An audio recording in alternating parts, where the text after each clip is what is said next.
Hey everybody, welcome back to DIY Wednesday. Today we're doing a Remembrance Day craft using a recycled glass jar, some Mod Podge, and some tissue paper. So you've probably seen a lot of crafts done with Mod Podge because it's the easiest and most effective sort of way to glue and to craft. I don't have a lot of experience with it, but I know that Alexis did an art project with it recently, so that might show you how popular this stuff is. Follow along. All you'll need is some tissue paper, torn up and cut up, and some Mod Podge and a paintbrush. So here we go.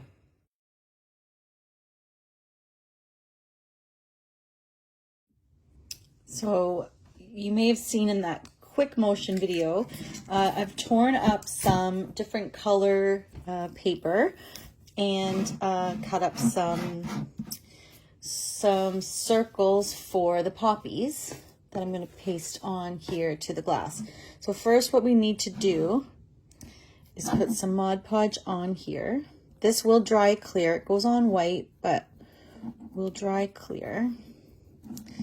Start with that, and then I've got all these little poppies here that I'm going to put on just all over the glass, sort of different heights, because this should look like a field of poppies, right? Another thing that I did here was I cut out some triangles, whoopsies, triangles, because this would look like a side profile, if you can imagine that. I'll keep going around with these beautiful poppies, oopsies, and you'll see what that looks like after. Once I've put this on the Mod Podge, I'm going to go over with the Mod Podge again and make sure that it's on there. If you've used this stuff before, then you'll know it's pretty good. It's pretty cool to have to play with. Again, all this white will dry clear.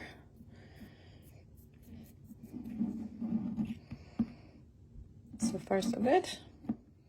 Okay, so my poppies are on. Now I need to think of the background, fill up the background here.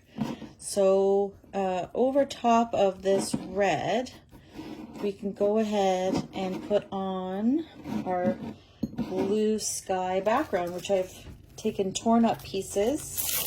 These can just be roughly torn and paste it on. Again, you're going to put that on top of the Mod Podge, and then you're going to also paint the Mod Podge on top so that it sticks down. I'm going to make sure that I go and do this on top of this lip here, just to cover all of the bare glass.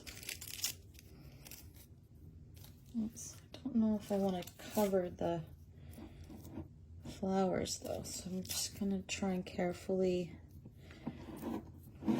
go around. Okay, like so. I'll tell you, it's a good thing that I tore these pieces up ahead of time, because your fingers get quite sticky with this stuff. So now that the sky is on, the flowers are on, my next step is to do the grass. So again, roughly tearing pieces of green for the grass, and then going back over with the Mod Podge. This is super easy, so I would think that most kids can do this, especially, oopsies, like I said, if you tear these pieces ahead of time, then they can just go ahead and stick the paper on, or you can let, if you are brave enough, you can let them do the gluing. But I can see that could get very, very messy very quickly. but that's how easy it is. Stick it on and paste over it again. So this guy is coming along, but you may say, well, that doesn't look like a poppy. It doesn't have a stem, it doesn't have the black center, but we're not finished yet. This I'm going to overlap again because I want to see that. This is the thing with this stuff too, is you could just keep layering and layering. This, again, if you haven't noticed, this white will dry clear, so you won't even see that. Next step, the center of the poppies and the stem. Stay tuned. So this one I wanted to be a little bit more precise, so I've sliced very thin these black pieces for the stem, only because I could not find dark green.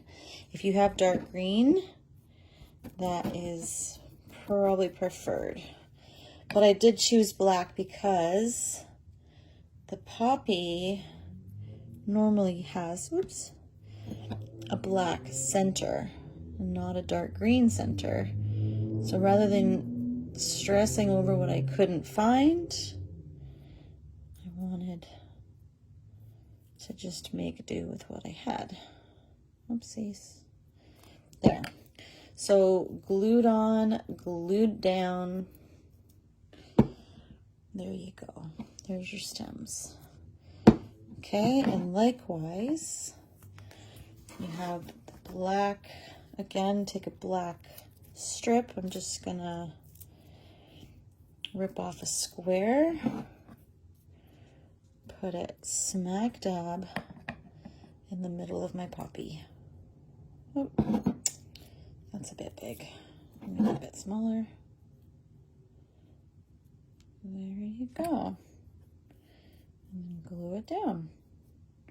Okay. Again, you're going to see this look a little different once it's dried. And then what we're going to do is put a little candle inside so that it glows. Okay, I'm going to go ahead and finish this up and I'll show you the finished product. There you go. There is a Remembrance Day candle. Again, you could probably do a better job than me, but it's pretty easy for a child to do something like this, right? If you give them the circles, they can cut out the little squares. You can faintly see there's a candle lit inside in remembrance for all of our fallen heroes. I don't ever want the youth to forget the sacrifices that were made for us to live the way that we do today. So happy Remembrance Day, and please be kind to everybody that you meet, because everybody is fighting a battle that you might not be aware of. See you next DIY Wednesday, everybody. Have a great day.